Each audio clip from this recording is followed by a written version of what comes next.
Hi, folks. It's November 6th, 2018, and I voted, or I, A.E. Van voted. So, did my civic duty, it's kind of like peeing in the ocean. There's a little bit of my pee out in that ocean of votes, and maybe it'll make a difference. I don't know. We'll see tomorrow. If the people I voted for got elected, then I made a difference. And if they didn't, I'm just going to go punch everybody. No, that's not what I'm going to do. I'm just going to carry on as I've always done tomorrow, and we'll see what shakes out, right? But I've been doing a lot of talking on this channel about Buddhism and politics, and now that the election is happening in America, all the Buddhist magazines and all the online pundits and people are like giving their thing, like they're telling their thing, and both of the big Buddhist magazines have big articles about why you should do and vote and stuff. I found it very amusing that one of the articles starts off with saying, many Buddhists in America think that Buddhism should stay out of politics. And I found that funny because as far as I know, and somebody can correct me if I'm wrong, I'm the only one. I am the only prominent American Buddhist who says Buddhism and politics should be two separate things. But apparently this person thinks I have a lot of influence. Look at the numbers below this video. They are not impressive. I mean, I'm thankful that you guys are watching, but you're not the kind of numbers that YouTube videos can generate. They generate millions. I generate thousands sometimes. The question that often comes up, and this comes up quite frequently when I make one of these statements, is people will say, well, what about the big issues like global climate change? So let's just take that one as it's often phrased in short form. What about global climate change? To which I go, okay, what about global climate change? Are you asking, should Buddhists be concerned about global climate change? To which I would say, yeah, I think everybody should be concerned about global climate change. It's a big deal. But what are you going to translate that into? I can tell you a couple of things that I think are very clearly strategies that do not work. Number one, fretting and worrying about global climate change. Like, for example, I subscribe to Cracked.com, mainly because David Wong still writes for them, and occasionally one of his pieces comes up, because most of the rest of it has just gone completely out the window as far as I'm concerned. They used to be funny until Trump got elected, which is true of a lot of comedy. But anyway, so I wait for the David Wong articles. But this thing came up 2 days ago or whenever it was that was like 14 reasons or something. I don't remember, it was 4 or 14 that global climate change is scarier than you think. And I'm like, why would I want to click on that? Like, I'm already concerned about global climate change. I'm already a fairly creative guy, and I can find a lot of reasons to worry about global climate change. Why do I want to read more of that stuff?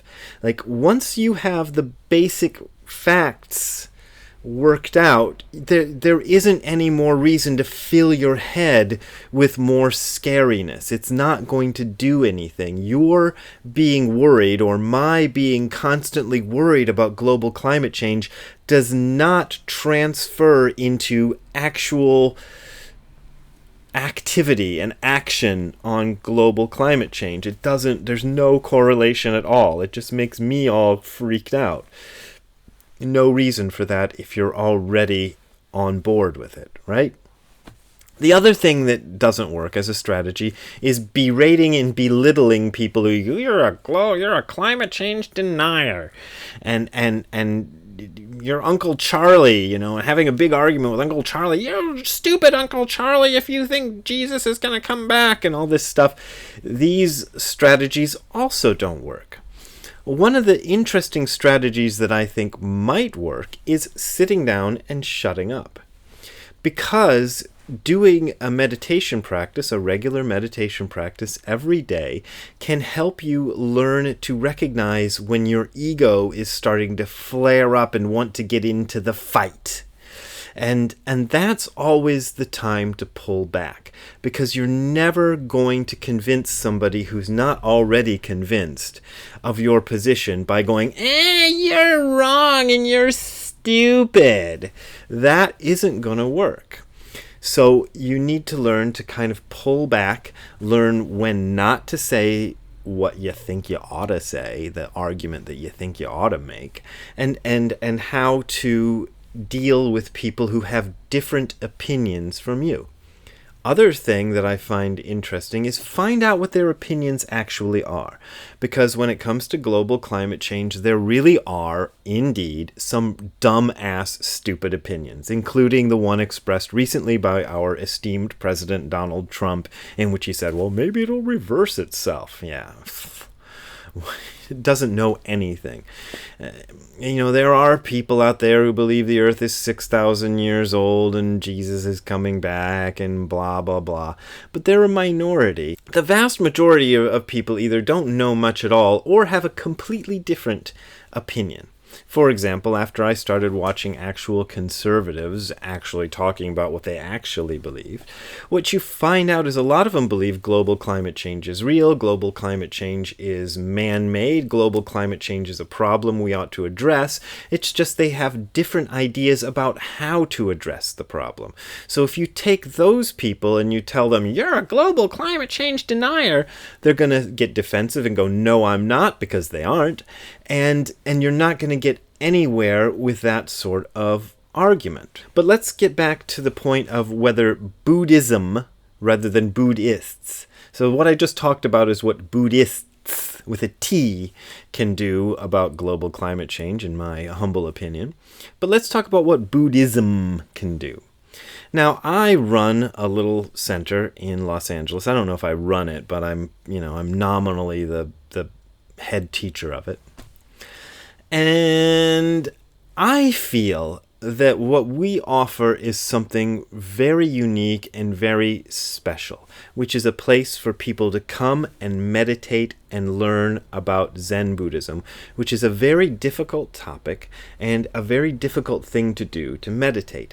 And so I want our center to focus on that, because that job, I think, is hard enough to do.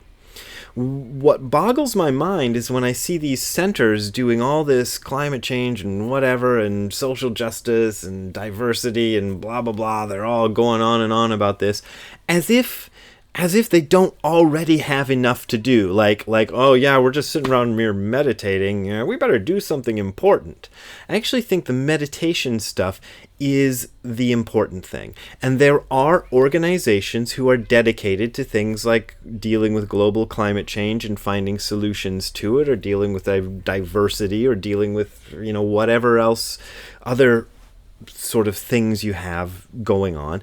And I would rather see those places left to that. So if I, as a Buddhist with a T, am interested in global climate change, why don't I go and join an organization dedicated to dealing with global climate change, rather than trying to turn my Buddhist center into a global climate change center, of which there are already plenty? That's my question right there. Also, I see this kind of thing where, like, spiritual people have a duty to do things, and they'll go like Dr. Martin Luther King, and Mahatma Gandhi and all these people, and Thich Nhat Hanh. And sure, some famous respected spiritual teacher does something for social whatever, whatever, and that has an impact. But I think there's also a bit of a negative impact, and we should be aware of this, and we shouldn't just blind ourselves to this, which is that Buddhism is already not really understood by the general public. So for example, you see a picture of a bunch of guys in robes holding up a banner that says, Buddhists for global climate change.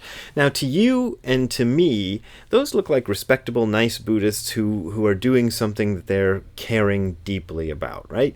Because we know what Buddhism is, or I assume you guys have some idea of what it is, and I certainly have an idea of what it is, and I have a generally good opinion of it. But I don't know if the general public out there has that same opinion. Because for all they know, we're just a bunch of guys who worship a fat Chinese dude who sits in front of Chinese restaurants, right?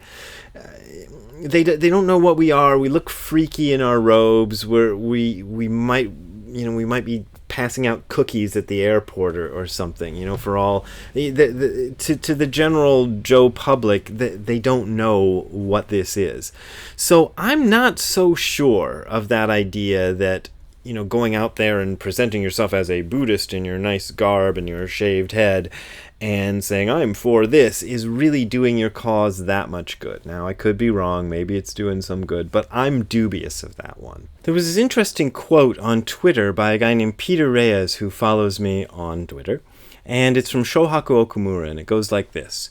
Part of me felt guilty about not participating in the social movements of his day and time he's talking about when he was a young person. However, another part thought that quietly studying Buddhist teaching and practicing Zazen was the best way to engage in the world. And to me, that's a real important quote, because there are other ways to engage in the world. You can engage in the world directly by going out and canvassing the neighborhood for your favorite cause. Or you can engage in the world by looking deeply into yourself and seeing how the world is not just those guys out there, it's all reflected in you, including those people that you oppose and those people that you do not like. And until you can find those people within yourself, you're not going to be able to connect with those people outside of yourself. And that's my little rant about voting and politics. If you still don't hate me and you'd like to contribute to my continued doing of these videos, please contribute via Patreon and PayPal. The links are below my face, and thank you very much.